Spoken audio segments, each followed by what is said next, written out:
তো আজ আমরা যাচ্ছি সবাই মিলে দীঘাতে ঘুরতে।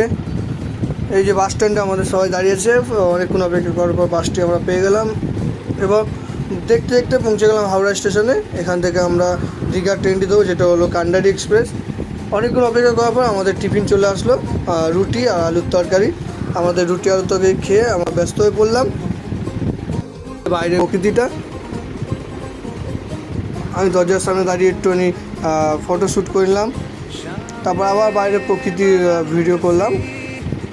তো দেখতে দেখতে আমরা দীঘা স্টেশনে লেগে পড়লাম এবং এক একজন করে হাঁটা মারলাম বাইরে, যেখান থেকে আমরা অটো ধরবো, যাব আমাদের হোটেলে।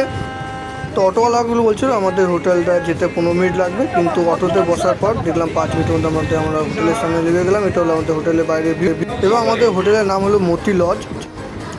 এই যে আমাদের রুম। তো দেখা হচ্ছে বন্ধুরা আমার ভিডিও নেক্সট পার্টে। আজকের জন্য বাই।